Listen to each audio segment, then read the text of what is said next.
आतंकवादी हमले को लेकर पाकिस्तान को लगाई फटकार।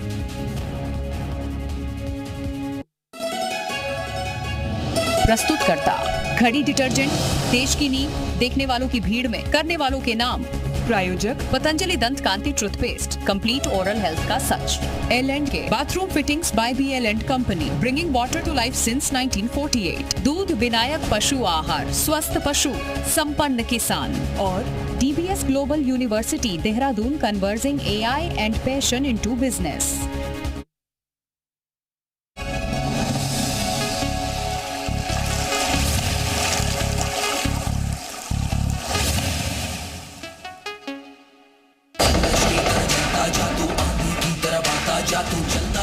चलता जा, ये धर्म है तेरा, लड़ता जा। सूरज की तरह चलता जा, तू आंधी की तरह बढ़ता जा, तू कदम ये तेरे कभी रुके ना।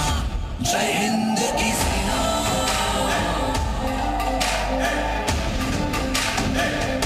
जय हिंद की सेना।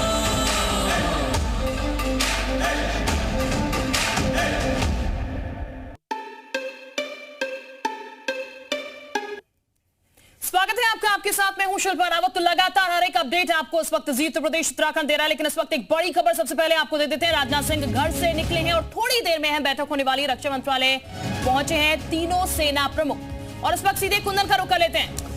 बिल्कुल, देश के रक्षा मंत्री एक्टिव हैं। तीनों सेनाओं के प्रमुखों के साथ महत्वपूर्ण बैठक होने वाली। रक्षा मंत्रालय में यह अहम बैठक होगी। इस बैठक में तीनों सेना प्रमुखों के साथ साथ CDS की भी मौजूदगी रहेगी और अपने घर से निकल चुके हैं रक्षा मंत्री राजनाथ सिंह। सीधे रक्षा मंत्रालय जाएंगे और थोड़ी देर के बाद प्रेस कॉन्फ्रेंस भी विदेश मंत्रालय और रक्षा मंत्रालय की संयुक्त प्रेस कॉन्फ्रेंस होगी, उस पर नजर बनाए रखने की जरूरत है। इन सबके बीच रक्षा मंत्री अपने घर से निकले रक्षा मंत्रालय के लिए, जहां पर तीनों सेनाओं के प्रमुख मौजूद हैं। CDS अनिल चौहान वहां पर मौजूद हैं और उनके साथ मीटिंग होगी। कल रात के बाद जो हालात पैदा हुए, भारत ने जिस तरीके से रिटेलिएट किया, भारत ने जिस तरीके से पाकिस्तान को मुंह तोड़ जवाब दिया और आगे की रणनीति क्या होनी चाहिए, आगे का एक्शन किस तरीके का होना चाहिए, इस पर मंथन किया जाएगा। कितना नुकसान हमने पाकिस्तान को पहुंचाया है, कल रात जो हमने रिटेलिएट किया उससे पाकिस्तान को कितना नुकसान पहुंचा है, इस पर असेस किया जाएगा इस मीटिंग में और आगे के लिए रणनीति इस मीटिंग में बनाई जाएगी। तो मीटिंग का दौर लगातार आज दिल्ली में चलता रहेगा। कम से कम थोड़ी देर के बाद रक्षा मंत्रालय में महत्वपूर्ण बैठक होने वाली है। तस्वीर आपको दिखा रहे हैं। इस वक्त की बड़ी खबर आपको बता रहे हैं, रक्षा मंत्रालय पहुंच रहे हैं देश के रक्षा मंत्री राजनाथ सिंह और इसके बाद तीनों सेना प्रमुखों के साथ साथ CDS के साथ उनकी महत्वपूर्ण मीटिंग होने वाली है, जिस पर हमारी नजर लगातार बनी हुई है। बैठक में CDS भी मौजूद रहेंगे, तीनों सेनाओं के प्रमुख मौजूद रहेंगे और कल रात जो घटनाक्रम हुआ है उस पर मंथन किया जाएगा। आगे की रणनीति, आगे की तैयारियों पर चर्चा होगी और पाकिस्तान को किस तरीके से सबक सिखाना है, उसको बेदम करना है, उस पर भी इस मीटिंग में चर्चा होगी। तो रक्षा मंत्रालय पहुंचे तीनों सेनाओं के प्रमुख और रक्षा मंत्री भी अब रक्षा मंत्रालय पहुंच रहे हैं। CDS रक्षा मंत्रालय में मौजूद हैं और वहां पर महत्वपूर्ण बैठक शुरू होने वाली, जिस पर हमारी नजर बनी हुई है।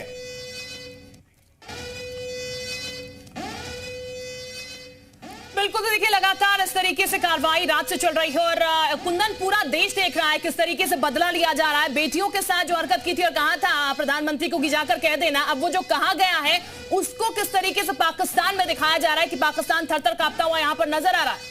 बिल्कुल, ऑपरेशन सिंदूर और ऑपरेशन सिंदूर के तहत सिंदूर की ताकत क्या है, पाकिस्तान के पहले आतंकवादियों को पता चल गया और अब पूरे पाकिस्तान को एहसास हो रहा होगा कि सिंदूर की ताकत दरअसल भारत में होती क्या है। किसी सिंदूर को मिटाने की आप कोशिश करेंगे तो वो सिंदूर की ताकत किस तरीके से आपको आपकी औकात दिखाएगी। एक बड़ी खबर आ रही है यहाँ पर और बड़ी खबर, पाकिस्तान ने सहयोगी देशों से कर्जा मांगा, युद्ध का हवाला देकर ये कर्जा की मांग की गई है। अंतर्राष्ट्रीय भागीदारों से मदद मांगी गई है, तनाव कम करने की अपील की गई है। 2 दिन के ही कंगाल हुए पाकिस्तान। तो बता दें अब कर्जा मांग रहा है पाकिस्तान, जो कर्जा पाकिस्तान लेता तो है लेकिन लौटाता कभी नहीं है। तनाव कम करने की अपील यहां पर इस बीच की जा रही है। कुंदन का एक बार फिर से जरा कर लेते हैं खबर। बिल्कुल, 2 दिन के में ही कंगाल हो गया है पाकिस्तान। पाकिस्तान में दरअसल बाढ़ आ जाती तो कर्जा मांगने निकल जाता है। भाई, आप जब युद्ध के लिए तैयारी कर रहे थे, युद्ध पे आप जा रहे थे, जब भारत पर हमले कर रहे थे, तो फिर आपने क्यों नहीं सोचा कि आपका खजाना जो है वो खाली है, 2 दिन आप टिक नहीं सकते, 4 दिन तक का गोला बारूद आपके पास नहीं है, तो फिर भारत से पंगा क्यों लिया भाई?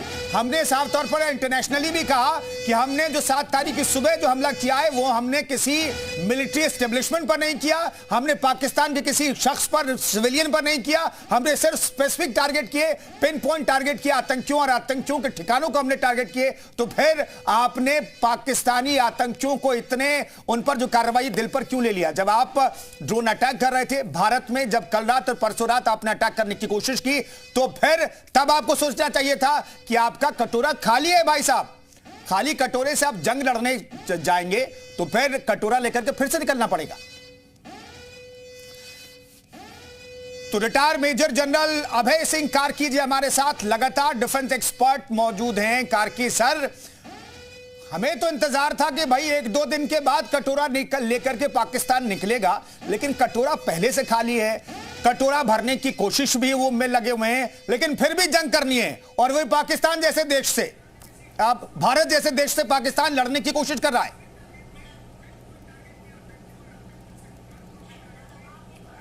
देखिए, ये बड़ा हास्यप्रद है कि उसके पास अपने देश को खिलाने के लिए पैसा है नहीं, गधे का एक्सपोर्ट करके वो लोग अपना पैसा कमा रहे हैं, और जो गधे में डीलिंग करता है वो शेरों को लड़ाने वाले शौक रखता है। ये तो कोई उनको सोचना चाहिए था पहले।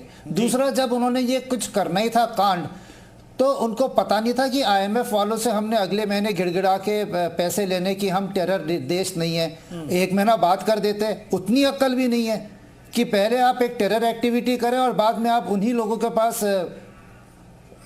कटोरा लेके पहुंच जाएं। जी, आवाज आ रही है मेरी? जी जी सर, आ रही है, कहिए।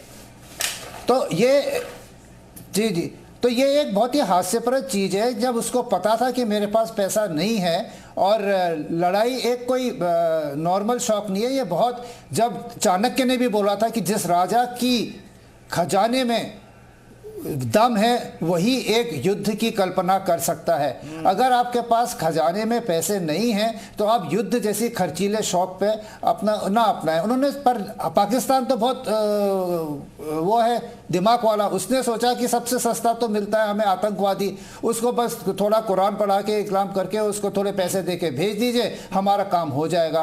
और दूसरा, उन्होंने ये भी सोचा था कि हिंदुस्तान की इतनी इस समय हालत नहीं है कि वो हम पे आके अंदर अटैक करेगा, और हिस्ट्री में कभी भी हमने POK के बाहर, लाइन ऑफ कंट्रोल के बाहर, IB सेक्टर में और खासकर पंजाब की तरफ को कभी हमला नहीं किया था। तो उसकी सोच के भी परे था कि भारत जो है पंजाब के अंदर जाके उसको निस्तनाबूद करेगा। पंजाब यहाँ पर नजर आ रहा है, जो हालात पाकिस्तान के हैं वो कर्जा मांगता हुआ कटोरा लेकर इस वक्त नजर आ रहा है। हमारे साथ मयूर इस वक्त लखनऊ से जुड़े, उनका जरा हम रुक कर लेते हैं। और चलिए देखिए, फिलहाल कार्की साहब का एक बार फिर से हम रुक कर लेते हैं। आपको बता दें, 3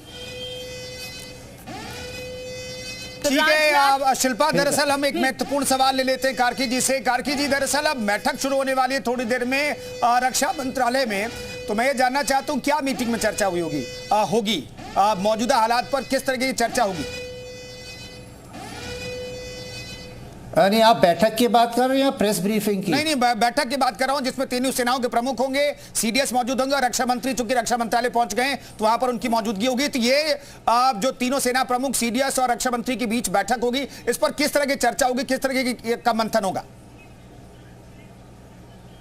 देखिए, 2 चीजें। एक तो जब भी कोई एक देश या एक मिलिट्री ऑपरेशन में जाती है तो वो एक शतरंज के खिलाड़ी की तरह अगले 4 जो चालें होती हैं अपनी और दुश्मन की, उनको वो सोच के चलती है। यानी कि हमने भी जब हमला शुरू किया था तो हमने भी सोचा होगा कि वो अगर ये करेगा तो हम ये करेंगे, अगर ये नहीं करेगा वो करेगा तो हम ये करेंगे और ये करेंगे।